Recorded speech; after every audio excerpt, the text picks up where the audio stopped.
أشهد أن لا إله إلا الله وحده لا شريك له وأشهد أن سيدنا وشفيعنا ومولانا محمدا عبده ورسوله أما بعد فأعوذ بالله من الشيطان الرجيم إن الله وملائكته يصلون على النبي يا أيها الذين آمنوا صلوا عليه وسلموا تسليما اللهم إنا نصلي على سيدنا وشفيعنا ومولانا محمد وبارك وسلم.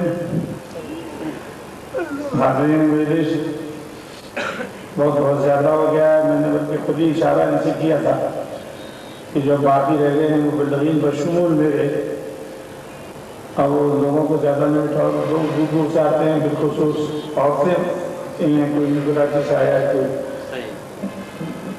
بفردون سے آیا ہے، کوئی کہیں سے آیا ہے. تو ہر چیز کی تعدیل اچھی ہوتی ہے، عدل سے آگے نہیں بڑھنا چاہیے. بہرحال آپ نے مختلف گوشوں سے جو بات سنی ہے، یہ 3 روز پہلے میں نے بڑی دعا کی کہ اللہ اچھی تو کر دے اور اس سے حاصل کیا ہے.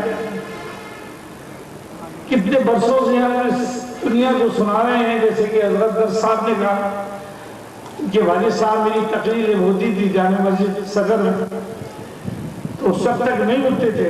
حضرت درس کے والد ظہور حسن درس صاحب جب تک میری تقریر ختم ہو کے لوگ مل کے نہیں چلے جاتے تھے، تو پھر یہ اٹھ کے آتے. آپ دیکھیے اور ان کی میری عمر میں تفاوت بہت تھا، اسی لیے میں نے آج ان کی پیشانی چونی، ہاتھ سے میں ان کے بچے تھے.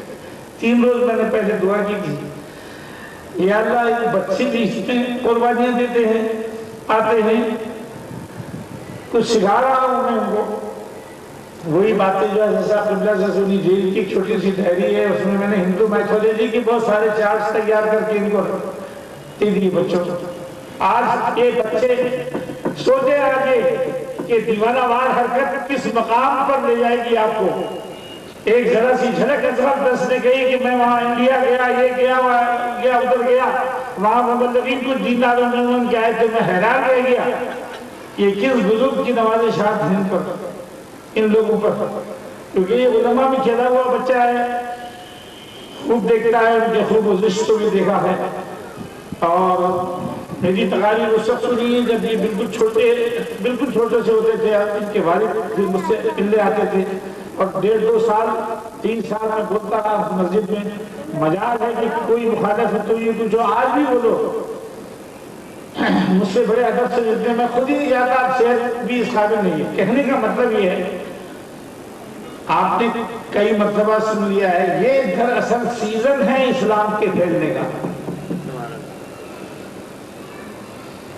یہ سیزن اسلام کے پھیلنے کا ہے. جیسے سورج نکلتے ہوئے کو آپ دبا نہیں سکتے اور ڈوبتے ہوئے سورج کو آپ نکال نہیں سکتے. یہ یقین اس بزرگ نے ہمیں دلایا ہر اعتبار سے.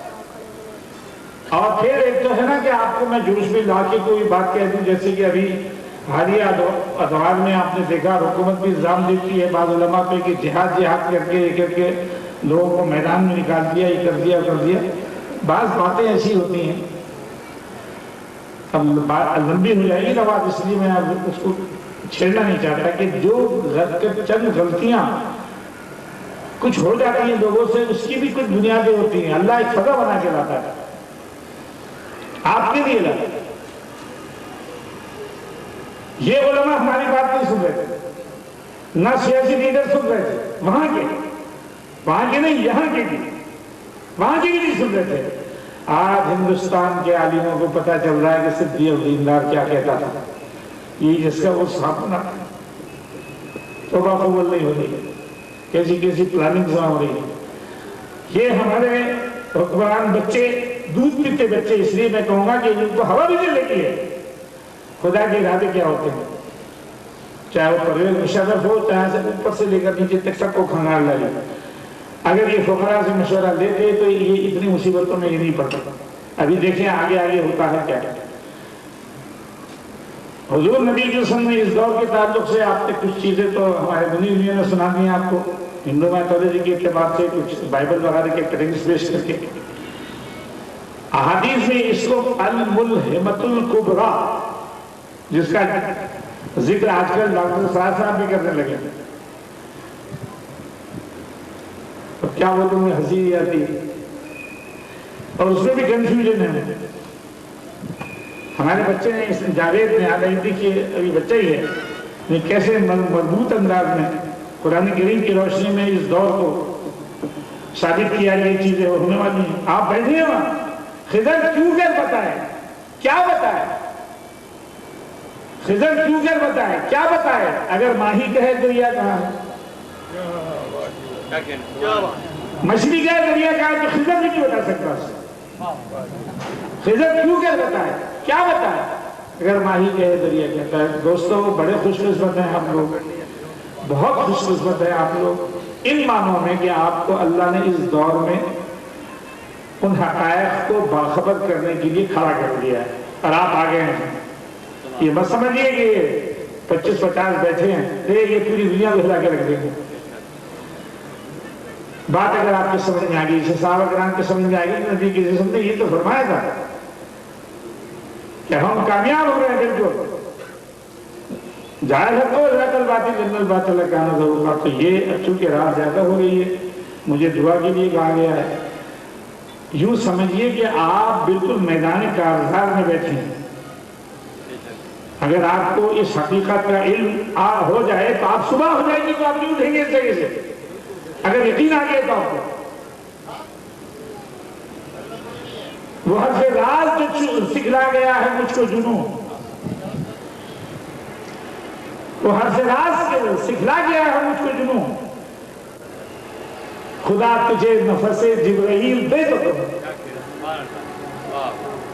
اس منزل پہ لانے کے لیے انقلابات آئے ہیں، کروڑوں مسلمانوں کو اللہ نے گھر سے بے گھر کر دیا۔ ہندوستان کا جہاں تک تعلق ہے، جیسے حضرت درس صاحب نے بھی اشارہ کیا اس بات پہ، اور ایسا مبلغین کی تقاریر سن کے وہ اتنے متاثر ہوئے کہ ہندوستان کی گڑھ میں بیٹھ کے ایسا للکارا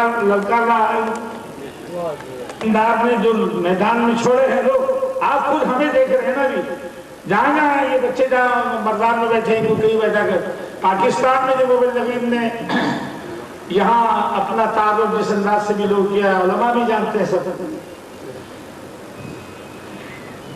جس انداز سے گزارا ہے، جس انداز سے یعنی یہاں چلے پھرے اور حقائق بیان کیے، آج ان کو پتہ چل رہا ہے کہ یہ جو کہتے تھے وہی ہو رہا نا، وہی کرنا پڑ رہا نا ہم کو اس موڑ پہ آ کر، کیونکہ ایک خوشبو تھی جو مدینے سے چلی تھی، پھر انڈیا اس کا مقدر تھا، یہاں اللہ نے یعنی کتنے آپ دیکھیے اولیاء اللہ کا ایک نزول ہوا ہے یہاں۔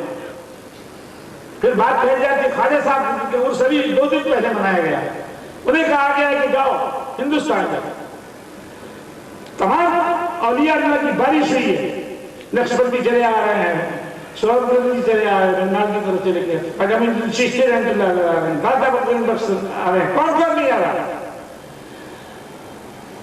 اور پھر بعض ایسی راز کی باتیں ہوتی ہیں، مجھ سے داتا بکرین بخش رحمت اللہ بیٹھ، یعنی اپنی اتھارٹی کے ساتھ کہہ رہا ہوں میں، بالکل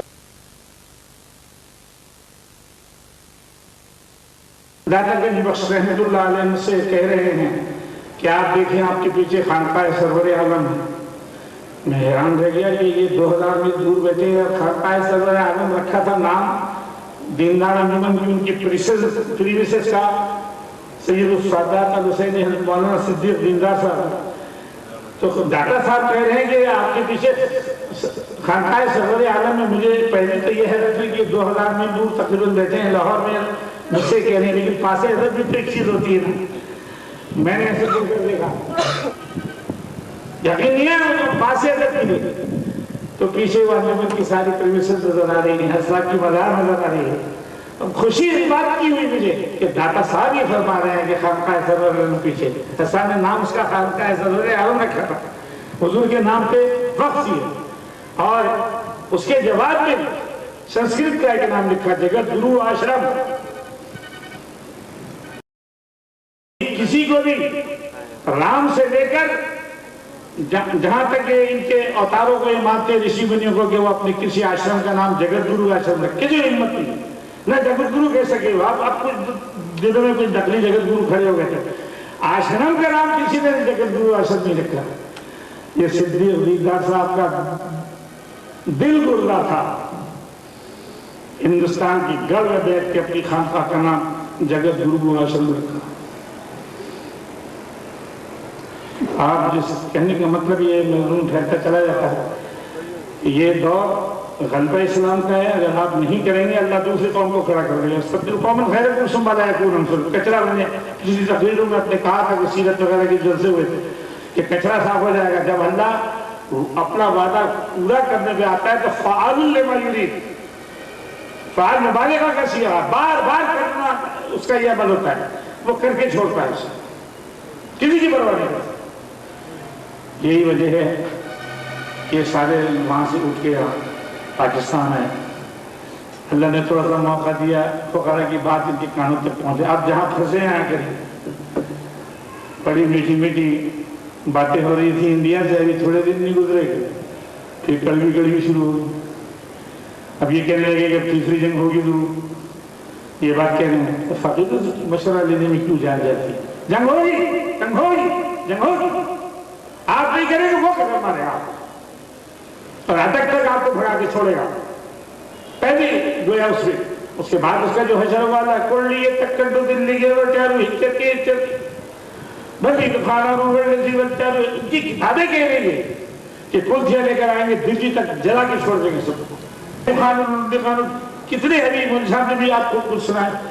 ایک داستان ہے کہ یہ اس شخص کی محنت ہے جس سے آپ اس میں یہاں بیٹھے ہیں اور آپ نے اتنا وقت دیا. ظاہر ہے کچھ تکلیف بھی ہوئی، پیسے بھی خرچے، لیکن آپ کو یہ جب آپ یہاں سے جائیں گے اس کے تو آپ کچھ لے کے جائیں گے. پیران پیر جیسے فرماتے تھے تو تم آؤ میری محفل میں تو سب جھٹک کے آؤ، اپنے پچھلے تمام افکار عقائد ہر چیز جھٹک کے آؤ خالی تم. اب جب میری محفل سے جاؤ گے تو لگے پھٹے جاؤ گے. وہ تم کو مل جائے گا تو تمہارے ہوش و خیال میں نہیں. تو میں دعا پہ ختم کرتا ہوں اس سلسلے میں، اس جلسے کے انعقاد کے سلسلے میں جن جن لوگوں نے جو بھی تعاون کیا ہے آپ ان کے حق میں بھی دعا مانگیں کہ اللہ ان کی مشکلات کو آسان کرے، ان سے اور دین کا کام لے، ان سے اور ایثار کا جذبہ ان میں پیدا کرے. دوسری دعا یہ ہے کہ آپ سب کے اپنے جو معاملات ہیں، جو مصیبتیں ہیں، جو تکلیفیں ہیں، جو کچھ ہیں، اللہ اس کو دور کرے اور اللہ آپ سے آپ کے لیے کام کے راستے کھولے. اے اللہ کافروں کو اسلام کی توفیق عطا فرما. اے اللہ مسلمانوں میں تبلیغ اور جہاد کی توفیق عطا فرما. اور اے اللہ عالموں کو ایک کر دے. وحدت صرف اسی بات پر ہے کہ محمد رسول اللہ والذین معہ اشداء الکفار رحماء بینہم. اس کے بغیر کوئی توحید نہیں ہو سکتی. اور یہی نبی کے سب نے سکھایا تھا اور یہی اس بزرگ نے جس کا آپ کو سنا رہے ہیں اس نے کہا تھا. اب آپ نہیں جائیں گے، لنگر کا انتظام ہے، دعا آپ نے کر لی. اور جو یہاں نہیں آئے، شہر میں بیٹھ کر جن لوگوں نے دعا کے لیے کہا ہے، کوئی بھی ہو، جو آپ کے دوست ہیں، جو میرے کچھ ملنے والے ہیں، ان لوگوں کے بھی ہم نے دعا کریں کہ اللہ ان کے حالات کو سازگار کرے اور ان میں اور ایثار کا جذبہ پیدا فرمائے.